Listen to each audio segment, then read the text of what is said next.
Good evening, everybody. I want to start tonight by sharing with you something that's like a pet peeve of mine. What a good way to start a homily. Let me tell you something that I find annoying. So one of the things that I find annoying, it's like an intellectual pet peeve, this annoyance that it's in the last couple of years, I see it more and more online and comments at the bottom of articles, in articles, people making comments in podcasts and blogs and videos on YouTube, where people just hurl around the accusation that someone is a Nazi. Am I the only one that gets annoyed by this? I get annoyed by this, right? It is, he's a Nazi, she's a Nazi, they're a fascist, he's a fascist, that person's Hitler. Just this hurling around this insult that this person, this thing, they're a Nazi, this person's Hitler. It's a logical fallacy. You probably maybe remember from, if you took like a philosophy 101 class back in the day where you get to learn about logical fallacies, like the ad hominem logical fallacy, right? You don't attack the argument, you attack the person, right? Or my favorite, the post hoc ergo propter hoc.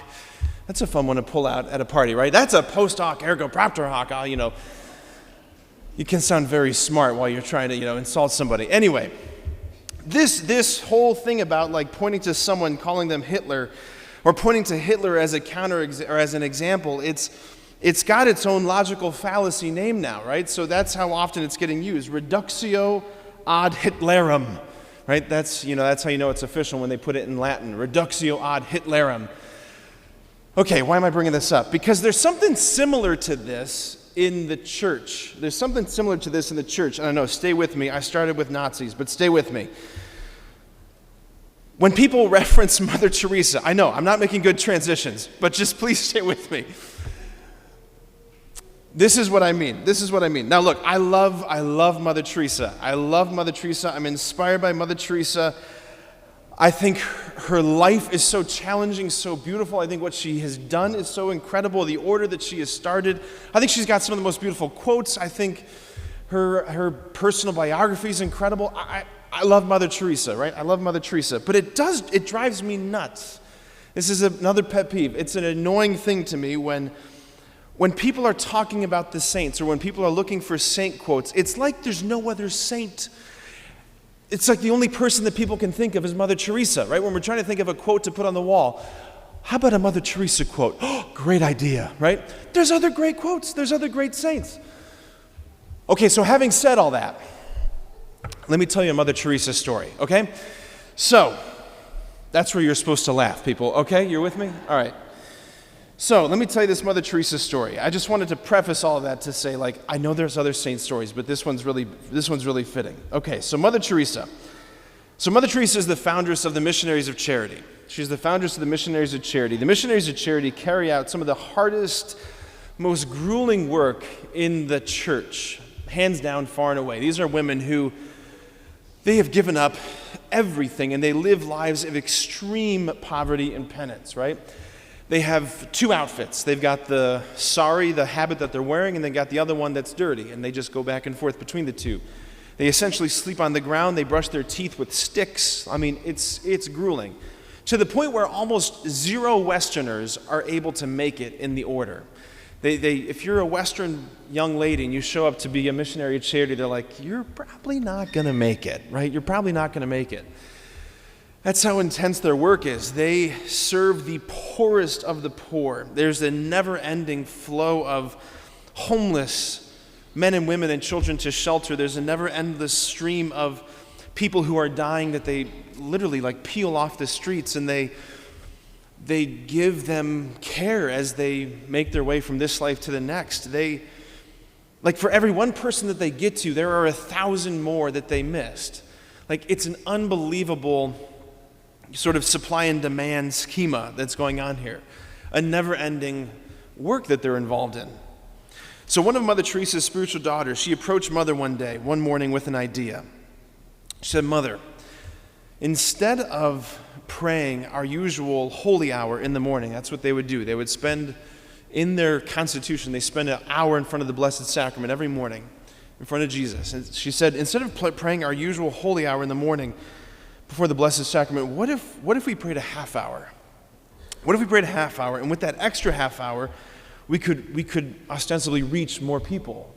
We could find some more people who are sick. We could find and feed more starving children. We could care for more people who are sick. We could find more people who are lost, more people who are orphaned. It seems noble. It seems logical. It seems rational. It seems reasonable, right? This proposal that she made to Mother, and Mother heard her daughter's proposal, and she responded to her. After considering it for a moment, she said, "Tomorrow, my dear daughter, tomorrow, I'd like you to spend 2 hours in front of the Blessed Sacrament in the presence of our Lord before you go out to serve the poorest of the poor." 2 hours. So not only was she not onto something, Mother saw that she needed to be bent back in the opposite direction. So she prescribed an extra hour of prayer in front of the Blessed Sacrament. Everything that Mother's missionaries of charity, everything that they did for the poor, everything that's good that they did for their neighbor, it flowed first and foremost out of this intense communion, this deep union with Jesus, right? Next to the image of the crucifix in every missionary of charity monastery or mother house, you've got the image of the crucifix and then the words from Jesus on the cross, "I thirst." It's deeper than just, bodily thirst. It's not just simply that he needed water in his body. It's what she discerned, what the saints have discerned through the centuries, that he's thirsting for souls. Right? So they would sit in this burning gaze with Jesus. Hearts are set on fire, right? Recognizing him hidden in the distressing disguise of the Eucharist. And she would say, if you cannot recognize him there, you will never find him in the distressing disguise of the poor. Right? She wanted them to burn with love for him there so that they would burn for love for him out there. That was the first move. That was the first move. Everything that the church does in her social mission, right? Everything that we do for the poor, for widows, for orphans, everything we do for the betterment of humanity, all of the acts of kindness, all of the acts of charity, all of the corporal, spiritual works of mercy, all of these things, they come second. They come second. They flow from the church's first and primary mission of adoration, of worship, of giving praise and glory and worship to Almighty God. First things first and second things second. The moment we start putting second things first and first things second, everything falls apart. In the church and for the world, in our lives and everywhere else. First things first, second things second. If you don't like that, don't blame me. Blame Jesus. This is how he set it up. This is what he's saying to us in this gospel today.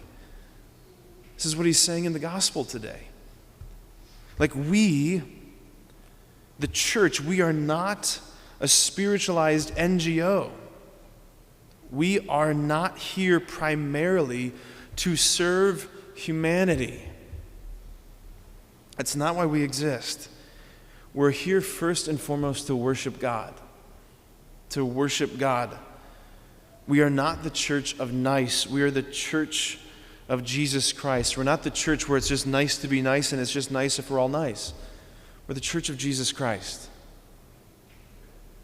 And Jesus says the first and greatest commandment, when he was asked the question, you shall love the Lord your God with all your heart, with all your soul, with all your mind. This is the greatest and the first commandment. This is, if you will, the vertical beam of the cross. The vertical beam has to go in first. The vertical beam has to be first. It has to be established first. And then what does he say next? The second is like it. You shall love your neighbor as yourself. And the whole law and the prophets depend on these two commandments. Love your neighbor as yourself. That's the horizontal beam. That's the horizontal beam. You hang the crossbar, the horizontal beam, on the vertical post. You try and do it in a reverse order, you're never going to build a cross. You're never going to have Christianity. But here's the practical question, right? Like, what does this actually mean, to love the Lord our God with all our heart, soul, mind, and strength? What does that mean? I'll tell you. It means forget the rest of your interests. Forget your hobbies. Forget your preoccupations. All of that's got to go. You need to focus on God alone. No more TV, no more movie, no more sports, no more golf, no more gardening. Let your yard, just let it go. Let your friends go. Let it all go. Just focus on God. I'm just kidding, okay? I'm just kidding. I'm just kidding. Just kidding. Okay, just making sure. No, here's what we need to hear. That lurking behind what Jesus says when he says, love the Lord your God with all your heart, soul, mind, and strength. Lurking behind that is this presupposition that you and I, that we have first fallen in love with God. If I can put it that way. I know that might sound odd. But it was G.K. Chesterton who said that let your Christianity be less of a theory and more of a love affair. Like we are meant to fall in love with God. I mean, think about it. Like only a love that penetrates to the depth of the heart is capable of generating in me a response like what Jesus calls for. Love the Lord your God with all your heart, with all your soul, with all your mind. In other words, with your whole being, with everything that you are. Let him have access to everything that you are. Respond to him with everything that you are. What could account for that? Only a love that has reached the depths of my humanity. You know, as I was praying through all of this, I was reminded of a story I heard when I was in seminary, the story of Father Pedro Arrupe, who is He's described as the second founder of the Jesuits, right? You've got Ignatius Loyola and Pedro Arrupe. Pedro Arrupe was the vicar general for the Jesuits, and this is years ago, and he was speaking at a Eucharistic Congress, right? Much like what we're going to have here in the United States next year. And in the midst of this Congress, there was all these preachers and speakers and people giving all of these sophisticated theological talks, and up in the sky, kind of cloud-like theology. People very impressed by big words like post hoc, ergo propter hoc, right? Someone asked him finally during a break, they're like, Father, could you please give us something practical? Could you tell us something practical? And he gets up there and he kind of has his notes and he sets them off to the side and he just begins to say, there's nothing more practical than finding God, than falling in love in a quite absolute and final way. Then he added this, what you are in love with, what seizes your imagination will affect everything. It will decide what will get you out of bed in the morning, what will you do with your evenings, how you spend your weekends, what you read, who you know, what breaks your heart, and what amazes you with joy and gratitude. Fall in love. Stay in love. And it will decide everything.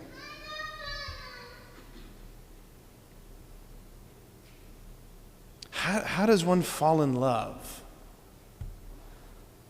Like how do you plan for it? You can't.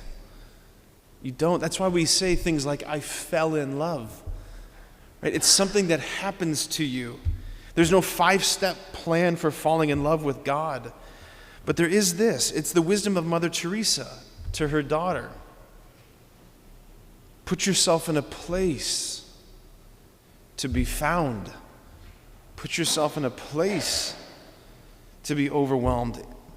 Put yourself in stillness and silence. Put yourself in the presence of Jesus. I just want to ask us very practically tonight if we've fallen in love with God. And I'm not asking it to shame anybody, to judge anybody. I'm asking it so that we have an awareness of where we're at. Am I still doing this Christianity thing? Am I showing up Sunday after Sunday because it's the right thing to do? Or am I showing up because I'm in love with the God who beckons me here? Am I showing up because I was taught from the earliest age, if I don't show up, it's a mortal sin, I'm going to go to hell if I don't do it? Or am I showing up because it's the only place I could imagine being? Am I here because of duty or am I here because of love? And if it's out of duty, that's fine. It's a beautiful starting point. But do you know that he's inviting you to fall in love with him? Do you know that he's inviting you to fall in love with him? And if that's where we're at, I want to invite us to ask him, to ask Jesus, who is love, to ask him this serious question. I beg you, Lord, I beg you to overwhelm me with the beauty of your love for me. He doesn't love y'all. He doesn't love groups of people. He loves individuals. He loves you. There's a particularity to his love for you. He loves you personally. Right? He says things like, I know how many hairs are on your head. What a ridiculous thing to know. But that's what love does. Love is that interested. Do you know his particular love for you? If you don't, again, no judgment, but ask him, Lord, reveal to me, show me, overwhelm me with the beauty of your love for me. Help me to just actually see this crucifix. Because here unfurled is the revelation of his love for you. I know we see it, but do we really see it? Do we really see it? Overwhelm me again today, Lord, with the beauty of your love for me. Because we can't live today on yesterday's graces. We can't just be coasting on fumes of like, yeah, I had this powerful retreat a few years ago, and boy, that was great a few years ago. Ask him again today. We need to hear it over and over and over again. I mean, just like, how often do you need to eat? Every day. How often do you need to hear him tell you that he loves you? Every day. Every day. The apostles who changed the world, they didn't do it because they were good strategists. They didn't do it because they had tons of money. They weren't able to do it because they had all the right ideas or because they were good theologians.